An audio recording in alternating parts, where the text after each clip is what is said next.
Você com certeza na tua casa tem uma irmã que já fez um alisamento, tem uma mãe que já fez um alisamento no cabelo. E aí, se você não faz, mesmo assim você tem que ficar atento. É tanta informação e tanta gente desinformada. E nós, como comunicadores, não podemos, principalmente eu como mulher, que falo muito para outras mulheres dentro do meu programa, não posso deixar um assunto como esse passar em branco, principalmente nesse final de ano. A gente pede tanto para as pessoas beberem água. E tem vários outros itens, né? Várias outras situações que estão bem pertinho da gente e que fazem mal para os nossos rins, né?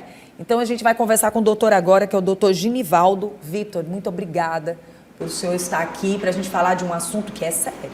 Obrigado, Vanusa. Bom dia. Bom dia. Doutor, falar de alisamento capilar para a saúde não é só saúde do couro cabeludo, não é só a saúde das madeixas, mas também dos rins, é isso mesmo? É isso mesmo. É importante o alisamento capilar para as mulheres, né? Então isso faz parte de questão estética, do bem-estar, né? Algumas fazem essa prática. Mas eu venho aqui como nefrologista trazer uma informação que é importante.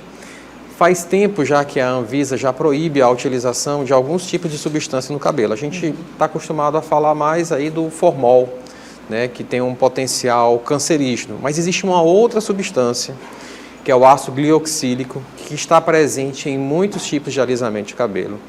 E essa substância, ela também causa problemas, porque ela se transforma na medida que ela é preparada, e isso depende da concentração que é utilizada, em formaldeído. Formaldeído é uma forma semelhante ao formol, né, porque depende se é gás, se é líquido. Então tem o mesmo potencial danoso. Mas além disso, existe uma outra questão.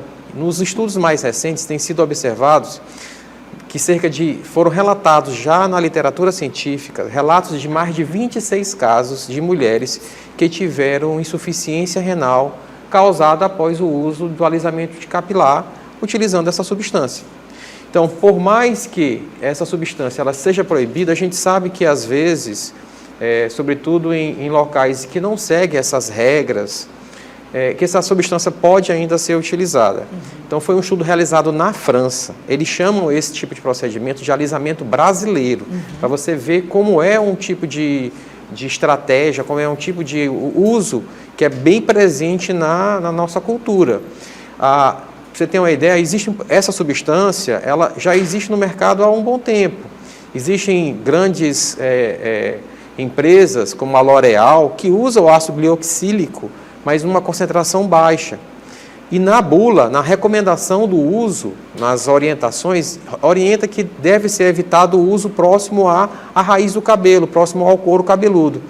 Mas assim, essa utilização, quem maneja isso, quem faz essa utilização, sabe que esse controle de evitar o contato com o couro cabeludo é quase que impossível. Então foi baseado nessa detecção desses casos mais recentes que a orientação lá na Europa é que seja de fato banido o uso desse tipo de tratamento capilar. Claro, vale ressaltar que o alisamento capilar por si só, ele não está banido. O banimento diz respeito ao uso do ácido glioxílico, mas existem outras substâncias que podem ser utilizadas. Pronto, doutor, eu estou falando dessa forma, a gente não vai deixar também de fazer uma pergunta ainda sobre os produtos que são feitos e são aplicados nessas madeixas, né, nesses fios de cabelo. Doutor, quando o senhor fala assim, a gente sabe que dentro do mundo da beleza se muda nomes, muitas vezes não se muda técnicas. Exatamente. As técnicas continuam as mesmas, porém os nomes das técnicas é que mudam. E isso é preocupante de uma certa forma, porque assim, eu também sou filha de uma profissional que hoje não atua mais, mas atuou no passado, então tem um pouco de conhecimento. Doutor, quando a gente fala de selagem e alisamento, é a mesma coisa? Bom, eu sou médico nefrologista, né, e a orientação é mais voltada para a questão nefrológica, dos danos renais, a técnica em si, eu não sou especialista para mencionar. Mas selagem é um alisamento. Então, o senhor acha que numa selagem esse produto pode estar também lá, essa sim, substância? As técnicas de alisamento capilar, que aí muda o nome, muda a terminologia, mas de qualquer forma, se é feita a estratégia de alisamento capilar, escova progressiva, enfim, mudando o nome, é utilizado produtos químicos. Então, Pronto. formol já foi eliminado, né? Sim. O ácido glioxílico também já deveria ter sido eliminado, mas sabe-se que, infelizmente, ainda se encontra no mercado. Pronto. O senhor falou de alisamento, a gente fala de selagem e tem o outro. Escova progressiva. Escova progressiva, que de uma certa forma tudo é um alisamento, é uma forma de alisar. E aí, por que eu falo sobre esse assunto? Porque às vezes você vai chegar num estúdio de beleza e você vai falar assim, mas isso não é um alisamento, né? Não, isso é uma selagem. Não, isso é uma escova progressiva, não tem nada a ver com alisamento. Mas não deixa de estar alisando. O que essa pessoa tem que perguntar? Ela tem que chegar e perguntar quais são as substâncias que tem nesse produto. Às vezes, o que se torna mais difícil é que você já vê o produto pronto na vasilhinha. A pessoa não vai te mostrar o produto saindo realmente daquela caixinha, saindo verdadeiramente daquele produto. Isso é tão preocupante, doutor. Por isso que a gente toca nesse assunto. É por isso que tem que realmente procurar institutos de beleza que realmente sejam de confiança. Porque assim, já está mais comum na prática dos institutos de beleza as pessoas perguntarem, é sem formol, não é? Então tem que também acrescentar a pergunta, é sem formol e sem ácido glioxílico. Tem como a gente perceber? Não, assim, na formulação especificamente não, mas aí a questão é o rótulo mesmo e saber se esse produto... Nossa, doutor, é tão complicado, né? E aí eu quero saber o que acontece com os rins. A partir do momento, agora o senhor vai entrar no que o senhor entende perfeitamente bem, mas a gente precisa informar as pessoas que estão em casa, doutor. Por quê? Porque hoje existem vários nomes e às vezes as técnicas mudam pouca coisa. Mas eu quero saber do produto que tem nessas técnicas, porque isso a gente tem que saber. Porque de repente eu não faço alisamento, mas eu quero fazer uma escova progressiva. De repente eu não faço um alisamento, mas eu quero fazer uma selagem. Então assim, a palavra alisamento, ela pode ficar na mente das pessoas, mas dentro dos estúdios pode mudar só os nomes. E a gente precisa ser mais profundo no assunto, porque o problema é de saúde, que provoca problema nos rins. O que se identificou? O que acontece com esses rins se você passar a utilizar esse tipo de técnica? Depende do tempo ou de primeira já pode dar problemas? O que depende é da concentração que é utilizada. Então, existem algumas possibilidades de concentrações baixas tem menor risco. Sim. Isso que eu havia falado de colocar, mas evitando o contato com o couro cabeludo, que a gente sabe que na prática isso é muito difícil de acontecer. É difícil porque é justamente no couro cabeludo que o cabelo está crespo e que você quer alisar. Não adianta, porque o restante do cabelo já está liso. Você vai para onde?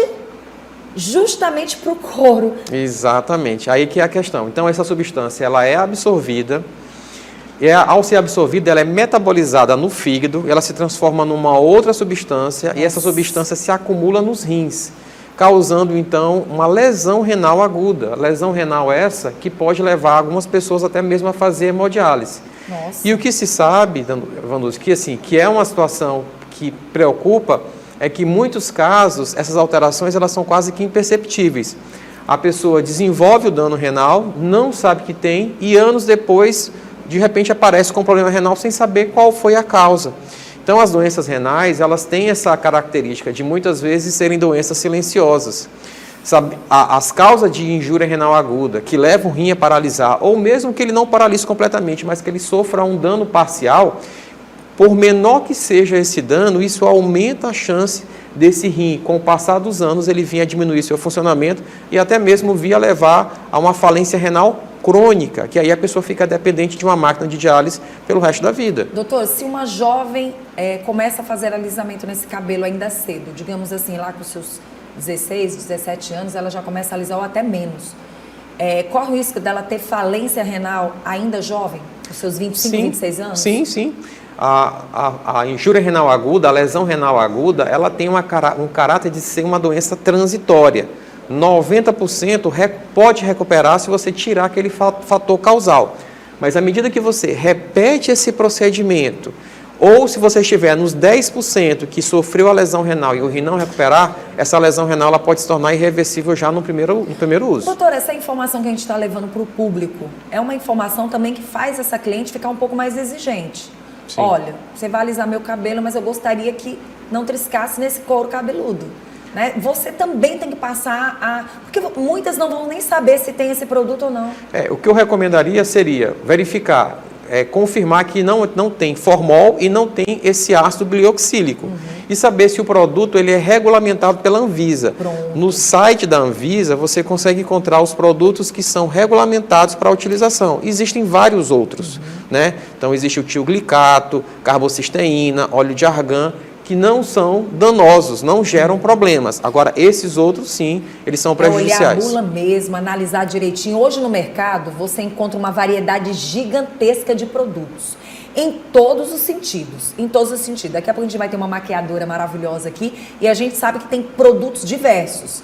E todo mundo quer aproveitar muitas vezes, mas esse aproveitar pode custar muito caro. Então é bom que você analise. As pessoas costumam não ler rótulo, não dão muita atenção, mas é importante analisar tudo isso. E tem muita gente também hoje que já não vai mais para os estúdios, fazem o alisamento em casa. Exatamente. Né, doutor? Vale ressaltar que a utilização do ácido glioxílico, esse dano que pode acontecer pela absorção na pele do couro cabeludo, também pode acontecer por inalação. Então, na hora de preparar, ele gera a formação de gases. Não só para o cliente. E esses gases, ao ser inalado, o próprio profissional de saúde também acaba se expondo ao risco de ter inalação e absorção dessa substância que é prejudicial. Doutor, de imediato, o que cria nisso? O que acontece? Os rins, eles vão ter mais acúmulo de, por exemplo, de pedras nesses rins? Sim, a substância que gera a formação é o oxalato. Sim. O oxalato é um conhecido fator relacionado à formação de cálculos renais. Mas esse tipo de substância causa cálculos renais de forma mais rara, digamos assim. Mas o dano que pode causar com a absorção dessa substância é tanto o cálculo renal, mas o dano mais grave realmente é a falência renal, o rim parar de funcionar. Nossa!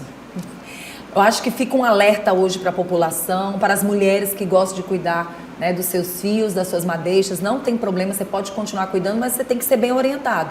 Por isso que nós estamos com um profissional aqui. Então, toda vez que você chegar num local, num estúdio, que você ouvir novas dicas e informações sobre as novas técnicas, procure se informar. Sempre buscar informação se essa substância está lá naquele produto. Perfeito, é isso mesmo. Né, doutor? Doutor, eu quero agradecer. Muito obrigada. É um prazer estar aqui com o senhor. A gente deseja um Feliz Natal, um Feliz Ano Novo. Que em 2025 o senhor possa vir para cá, nos alertando, trazendo mais informações para o nosso telespectador. Perfeito. Também agradeço. Feliz Natal a todos, Vanusa, todos os seus telespectadores. Muito obrigado. E olha, esse alerta não é só para mulheres, não. Para homens também. Tem muitos homens alisando os cabelos, não é verdade? Isso é verdade, sim. Quem quiser entrar em contato através do Instagram, qual é o Instagram do senhor? É doutor.ginivaldovictor.nefro.